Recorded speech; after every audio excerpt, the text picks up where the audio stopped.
গুলধারপুর রুদ্র Singh HS স্কুলের NSS ইউনিটের পক্ষ থেকে রবিবার সকালবেলা গুলধারপুর গ্রাম পঞ্চায়েতের এলাকায় অনুষ্ঠিত হয় বিগত কিছুদিন পূর্বে বন্যা কবলিত মানুষদের মধ্যে বিনামূল্যে স্যানিটাইজার বিতরণ কর্মসূচি।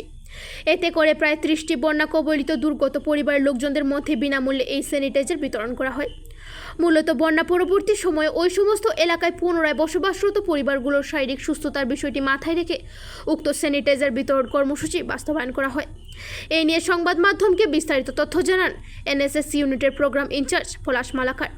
আগামী দিনে এই ধরনের বন্যায় ক্ষতিগ্রস্ত পরিবারগুলোর পাশাপাশি কৈলাসহর এলাকার প্রত্যন্ত অঞ্চলের দুর্গত জনগণের সেবায় সহায়তার হাত বাড়িয়ে দেবার পরিকল্পনার মত ব্যক্ত করেন। Bureau report, Shyamali Tripura. আজকে আমরা গুলধারপুর রুদ্রসিংহ দ্বাদশ শ্রেণী বিদ্যালয়ের এনএসএস ইউনিটের পক্ষ থেকে আমরা আমাদের যে অ্যাডপ্টেড ভিলেজ গুলধারপুর যে অ্যাডপ্টেড ভিলেজ এখানে যে যারা বন্যা প্রবলিত ছিল তাদের মধ্যে কিছু স্যানিটাইজিং ম্যাটেরিয়ালস যেমন ফিনাইল, ব্লিচিং পাউডার, সামান্য ওআরএস, একটা গ্লুকোজ, সাবান, কোলগেটি ইত্যাদি দেওয়ার চেষ্টা করেছি। যদিও আমাদের এই কাজটা আরও আগে করার কথা ছিল, কিন্তু বিভিন্ন কারণবশত স্কুল বন্ধ ছিল, তারপর হঠাৎ করে ফ্লাড এসে যায়, পরীক্ষাও ছিল, এর জন্য আমাদের কাজটা অনেকটা পিছিয়ে গেছে। তো আমরা এই কাজটা করে খুবই আনন্দিত বোধ করছি এবং এই কাজে আমাদের অসংখ্য সহযোগিতা করেছেন গুলধারপুর পঞ্চায়েতের সদস্যরা এবং আমাদের এসএমসির চেয়ারপারসন বা এসএমসির মধ্যে যারা ছিলেন কমিটি, এবং যে এরিয়ার মধ্যে আমরা গিয়েছি গুলধারপুর এরিয়ার মধ্যে, এখানে গ্রামবাসীরাও কিন্তু আমাদের অনেক সহযোগিতা করেছেন। তো আমরা এই কাজটা করে অনেক আনন্দিত এবং আমাদের সঙ্গে আমাদের যে ভলান্টিয়ার আছে তারাও সবাই খুবই আনন্দিত এবং তারা বলছে ভবিষ্যতে আমরা আরও এরকম কাজ করতে চাই এবং ভবিষ্যতে সুযোগ পেলে আরও করব।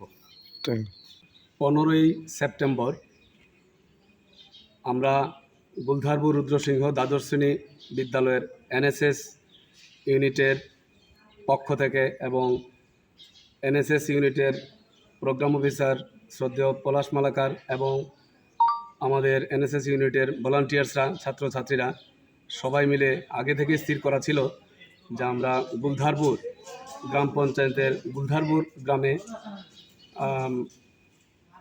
কিছুদিন আগে যে বন্যা হলো, এই বন্যা কবলিত অঞ্চলের 30টি পরিবারের মধ্যে আমরা কি করব, কিছুটা ত্রাণ সামগ্রী মানে স্যানিটাইজেশন মানে স্যানিটাইজার কিছু ম্যাটেরিয়ালস আমরা তাদেরকে দেব, যেন তারা বন্যা কবলিত অঞ্চলের জল কমে যাওয়ার পর যেন তাদের বাড়ির আশপাশ সুন্দরভাবে কী কথা জীবাণুমুক্ত করতে পারে সেই উদ্দেশ্যে আমরা আজকে করেছি এটা। এই 30টা ফ্যামিলিকে আমরা সামান্য একটু অনুদান দিয়েছি আমাদের বিদ্যালয়ের পক্ষ থেকে, এনএসএসের পক্ষ থেকে, এবং আমাদেরকে ওতপ্রোতভাবে সাহায্য করেছেন গুলধারপুর গ্রাম পঞ্চায়েতের নবনির্বাচিত উপপ্রধান এবং সদস্যরা এবং আমাদের বিদ্যালয়ের স্কুল ম্যানেজিং কমিটির সদস্য, চেয়ারম্যান এবং সদস্যরা ছিলেন। আমরা সত্যি যদি আরও আগে দিতে পারতাম আরও ভালো হতো, কিন্তু সময়ের অভাবের কারণে আমরা দিতে পারিনি। যে আমরা দিয়ে আমরা নিজেরা একটু মানে খুব ভালোই অনুভব করছি এবং আমার ছাত্রছাত্রীরা যারা আছে তারাও কিন্তু ভালো অনুভব করছে। ধন্যবাদ।